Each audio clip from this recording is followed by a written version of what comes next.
Shalom sahabatku yang terkasih dan sehati dalam Yesus Kristus. Jumpa lagi kita pada kesempatan kali ini. Mari kita siapkan diri dan hati kita untuk menjadikannya layak menyambut Tuhan, supaya kita bisa menjadi garam dan terang dalam kehidupan ini. Tentunya dengan bersama kita resapi Renungan Sabda Pendalaman Iman presented by BPK PKK KAJ. Bacaan dari Injil Yohanes bab 14 ayat 21 sampai 26. Siapa saja yang memegang perintahku dan melakukannya, dialah yang mengasihi aku. Siapa saja yang mengasihi aku, ia akan dikasihi oleh Bapa-Ku, dan aku pun akan mengasihi dia dan akan menyatakan diriku kepadanya. Yudas yang bukan Iskariot berkata kepadanya, Tuhan, apa sebabnya engkau hendak menyatakan dirimu kepada kami dan bukan kepada dunia? Jawab Yesus, jika seseorang mengasihi aku, ia akan menuruti firman-Ku, dan Bapa-Ku akan mengasihi dia, dan kami akan datang kepadanya dan tinggal bersama-sama dengan dia.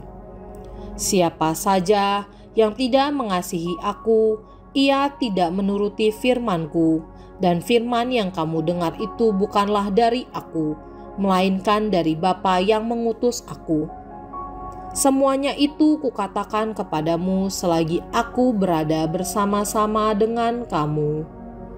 Tetapi penolong, yaitu Roh Kudus yang akan diutus oleh Bapa dalam namaku, dialah yang akan mengajarkan segala sesuatu kepadamu dan akan mengingatkan kamu akan semua yang telah kukatakan kepadamu.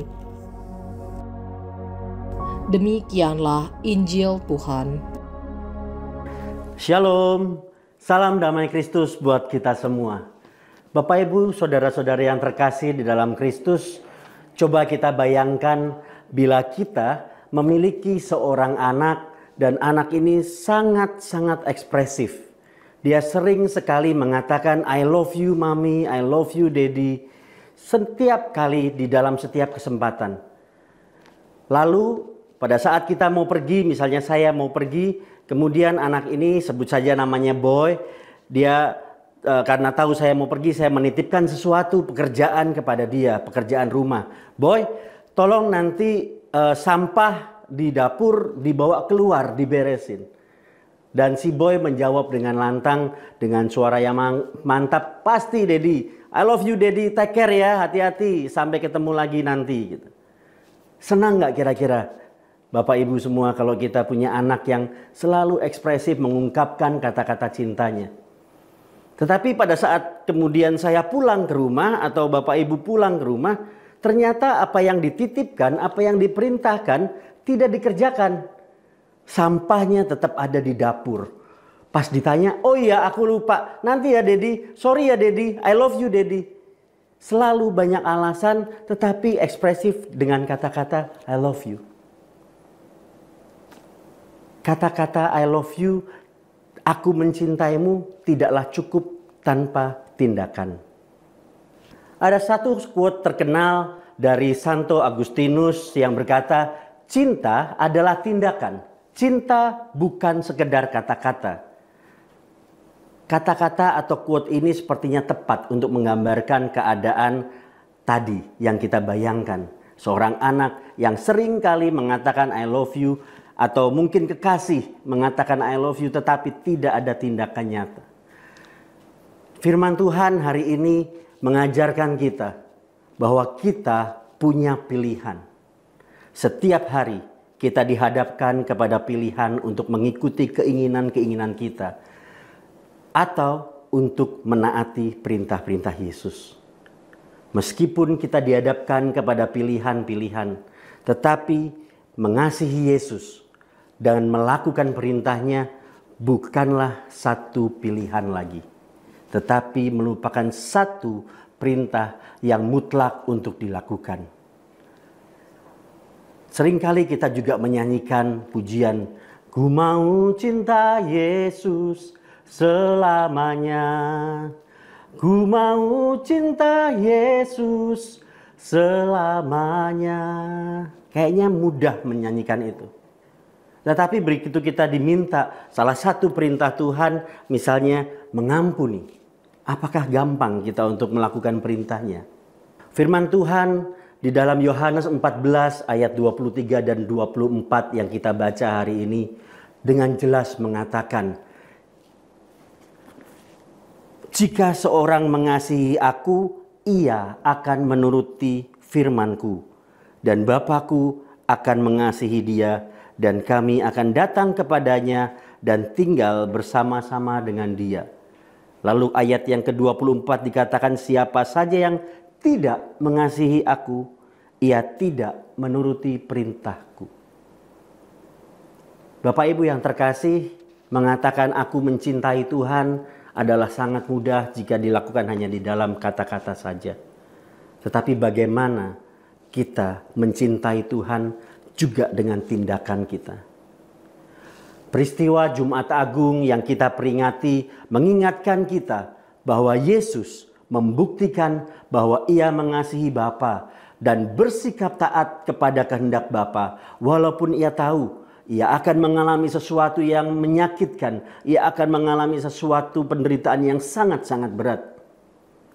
Ketaatan Yesus menegaskan kasihnya yang sangat mendalam kepada Bapa. Ketaatan Yesus mengantar Allah, mengantar Yesus sendiri menuju kemuliaan. Ketaatan Yesus juga mengantarkan rahmat, mendatangkan rahmat, keselamatan bagi kita semua. Lalu mungkin kita berkata, tetapi berat perintah-perintahnya. Seperti yang tadi saya ungkap di awal, berat perintah-perintahnya. Satu perintah Tuhan mengampuni misalnya. Berat untuk mengampuni. Saya juga pernah, saya merasakan mengampuni itu sulit. Di dalam pekerjaan, di mana persaingan begitu ketatnya, ada seorang yang sangat-sangat menyakiti saya, sehingga saya sangat terbeban, sangat menjadi tidak bisa tidur dan lain-lainnya. Waktu saya mendengar kata-kata mengampuni, kayaknya nggak mungkin lah. Saya bisa mengampuni yang lain, tapi saya tidak akan mengampuni dia.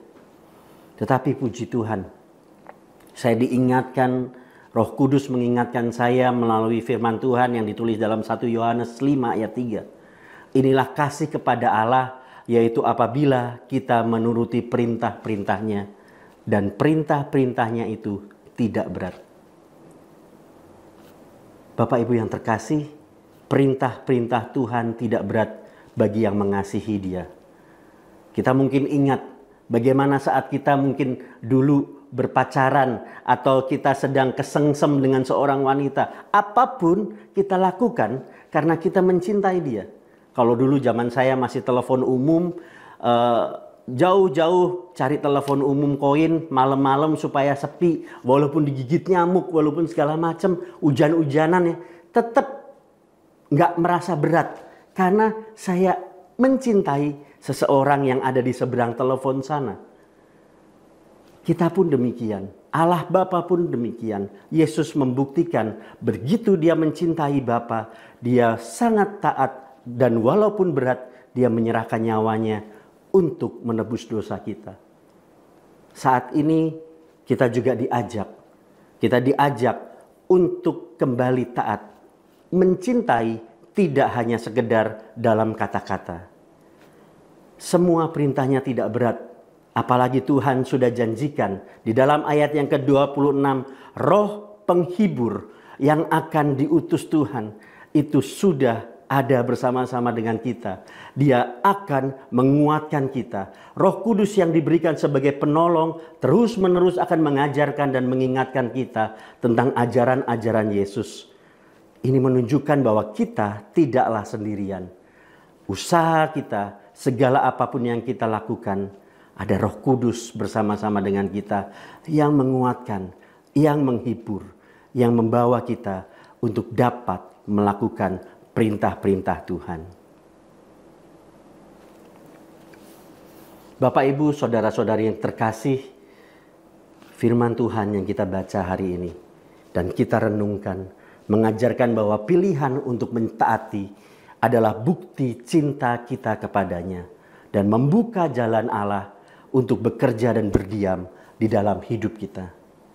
Firman Tuhan juga mau mengingatkan kita bahwa di dalam menjalani tantangan dan kesulitan, Roh Kudus ada untuk memberi kekuatan, mengajar dan memandu kita selalu. Tetaplah setia, tetaplah taat, dan marilah kita nyatakan rasa cinta kita bukan hanya sekedar di dalam bibir kita, bukan hanya sekedar dalam puji-pujian yang kita naikkan, tetapi melalui tindakan nyata, yaitu selalu berusaha menuruti perintah-perintahnya yang tidak berat bagi Dia, bagi kita semua yang mencintainya. Mari kita berdoa dalam nama Bapa dan Putra dan Roh Kudus. Amin. Tuhan Yesus Kristus, terima kasih Tuhan. Engkau telah mengajarkan kepada kami cara untuk mengasihi-Mu melalui ketaatan kepada perintah-perintah-Mu. Kami mohon, tuntunlah kami senantiasa untuk selalu peka terhadap ajaran-ajaran-Mu dan mengandalkan Roh Kudus yang telah Kau utus untuk mengajar dan mengingatkan kami, serta segala sesuatu yang telah Engkau nyatakan.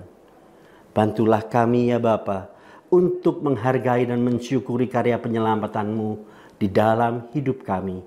Kami mohon, tambahkanlah di dalam diri kami kasih kepadamu, kepada sesama kami, demi Kristus, Tuhan dan pengantara kami. Amin. Di dalam nama Bapa dan Putra dan Roh Kudus. Amin. Salam sejahtera bagi kita semua. Tuhan Yesus Kristus memberkati.